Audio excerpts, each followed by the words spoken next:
결국 이러한 측면들 때문에 아랫도력에서 윗도력 기어봤자 힘이 빠지는 것을 무시할 수는 없다는 거죠.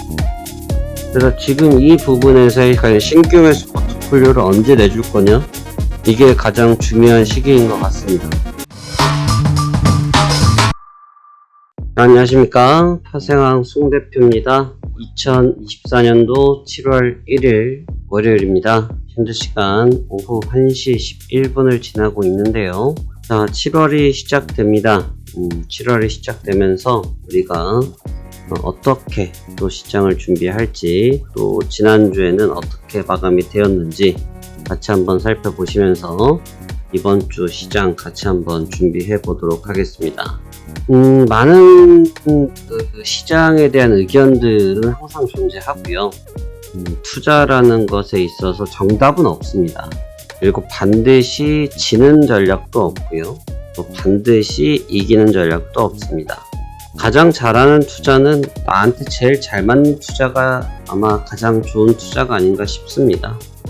우리가 워렌 버핏처럼 돈이 많은 것도 아니고, 또 우리가 수익을 난다고 해서 또 간점이 또 그런 사람들처럼 되는 건 아니기 때문에, 나에게 가장 적합한 투자 전략, 투자 생각을 갖고 있다 보면 좋은 결과는 항상 따라올 것이라 믿습니다.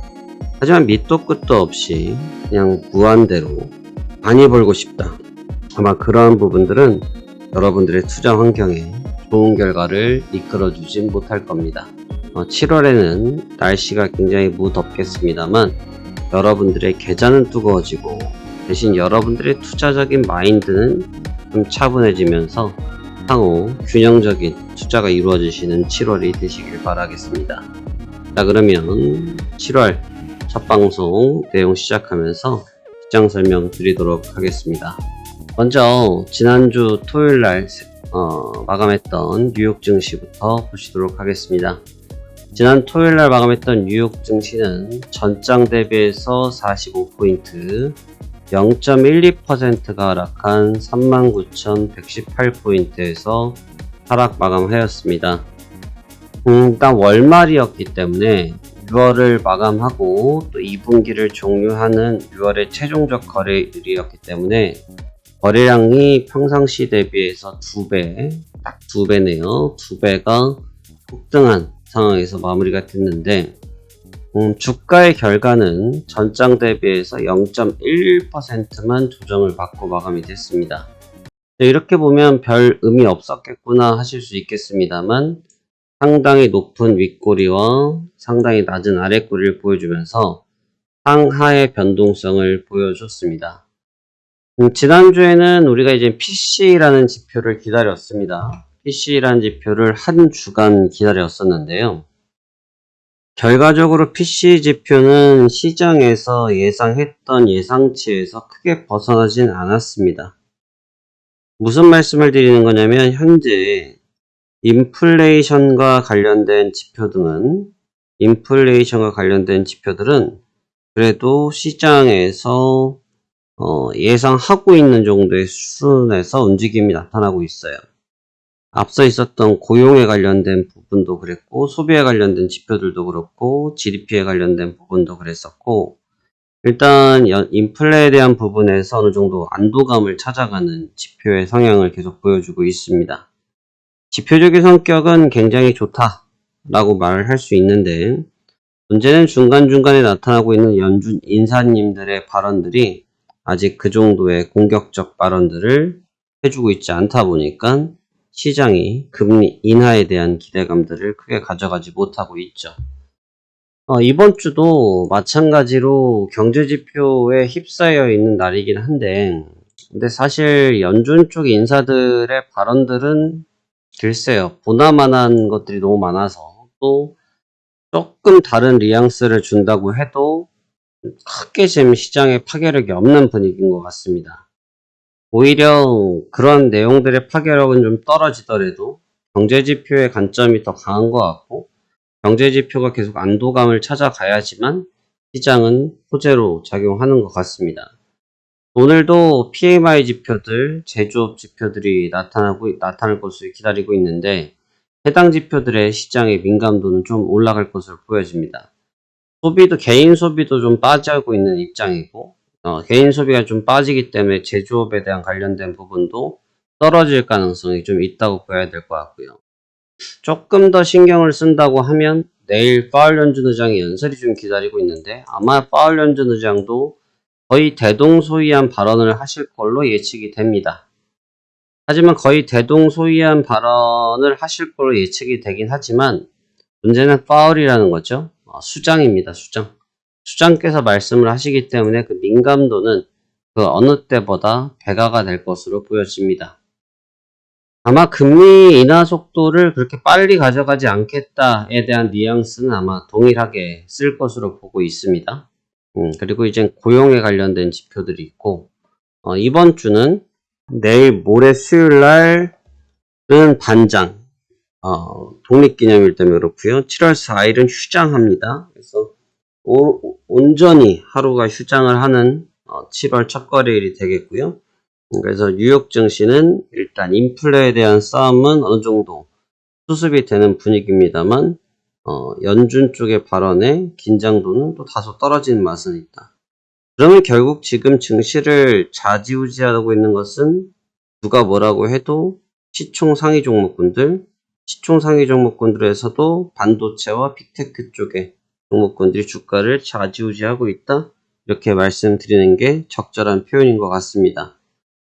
현재 빅테크 쪽의 주가 흐름은 객관적으로 말씀을 드려도 그렇고 또 데이터적으로 설명을 드려도 그렇고 차익 실현이 나타나고 있는 주간입니다. 지난 금요일장도 그랬었고요. 현재 고가에서 나타나고 있는 차익 매물들은 반복적으로 나타나고 있는데, 대신해서 지금은 상태 자체가 증시가 급속도로 나빠지는 악화된 장세는 아니고, 그쵸? 그리고 그 정도의 분위기는 아니기 때문에 종목들이 나타나고 있는 출의 비율 자체가 아주 높지는 않습니다.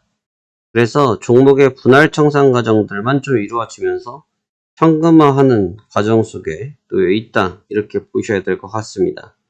근데 결국은 지표도 지표입니다만 지표와 발언도 중요한 요소이긴 하지만 그 부분들은 이제는 일정 부분은 배제해야 되는 시기가 되지 않았느냐 보여지고, 현물에 대한 가치적 평가, 현물에 대한 가치적인 움직임에 따라서 주가의 변동성이 결정나고 있다, 이렇게 설명드리면 될 것 같습니다.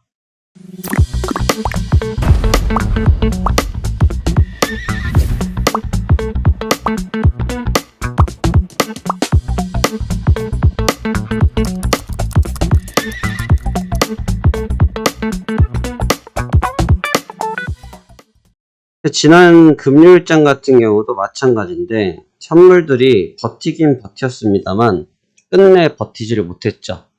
현물들이 끝까지 버텨내지 못했고 현물들이 차익 압박 속에서 흔들림을 보여줬는데, 굉장히 요즘 장을 보면 참 순진하다?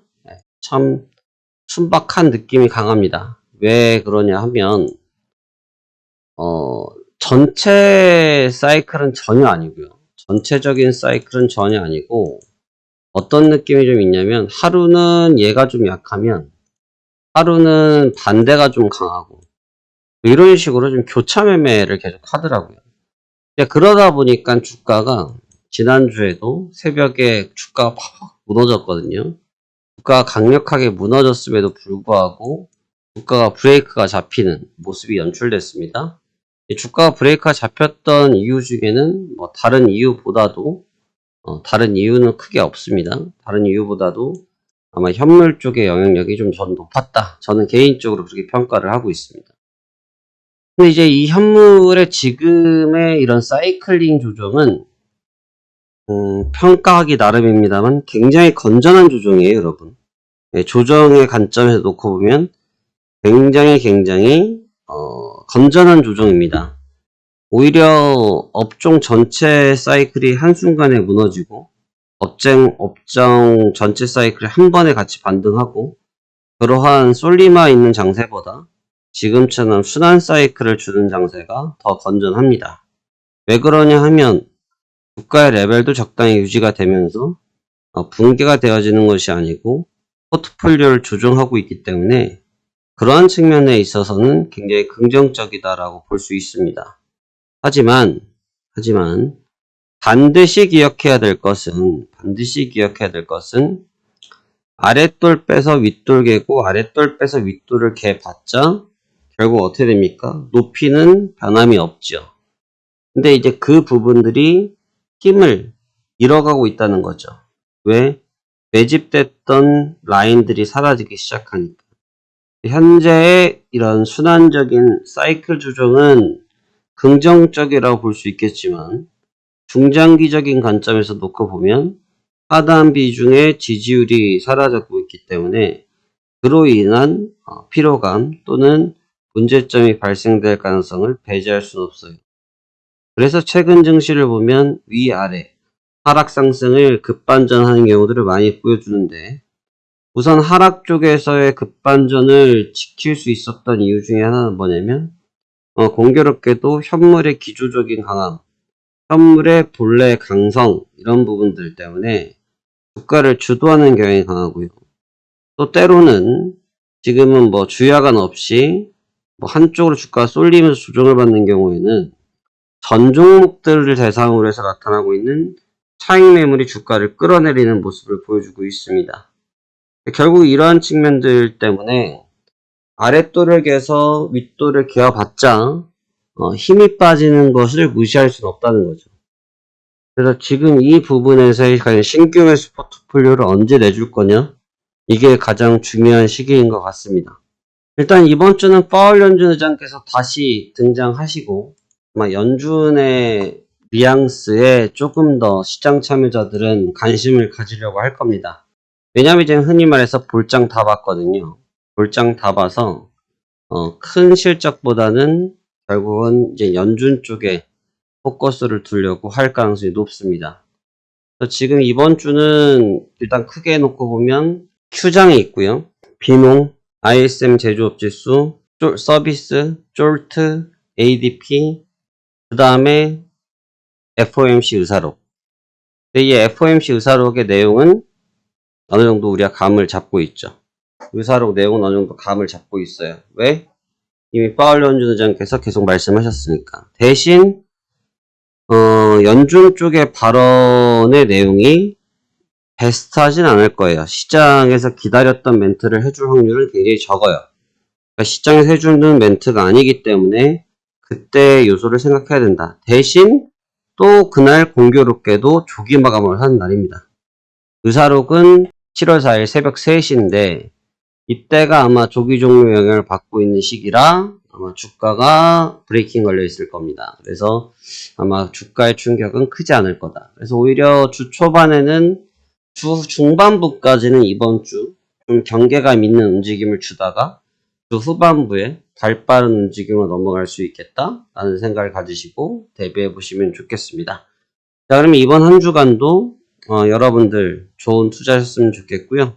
6월달 제가 매매 영상 올려드리고 또 시황 영상 올려드린 거 많이들 봐주고 계셔서 감사드립니다. 고민하실 필요 없습니다. 그냥 하고 싶으시면 그냥 하시면 되는 거고 특별한 시기를 물어보셔봤자 어느 시기가 좋다도 없습니다. 하루라도 빨리 적응해서 하루에도 빨리 호흡을 맞추고 하루에도 빨리 매매 임하시는 것이 더 이득이 되기 때문에 고민보다는 실제 투자를 빨리 이행해 보시는 것이 더 유리할 것 같고요. 아마 7월에는 저희가 새롭게 준비하고 있는 내용들이 좀 있기 때문에 그런 부분들도 같이 한번 보여드려 보도록 하겠습니다. 자, 그러면 한 주간도 좋은 투자 하시길 바라면서 오늘 브리핑 영상은 여기까지 마무리하도록 하겠습니다. 감사합니다. 화생왕 송 대표였습니다.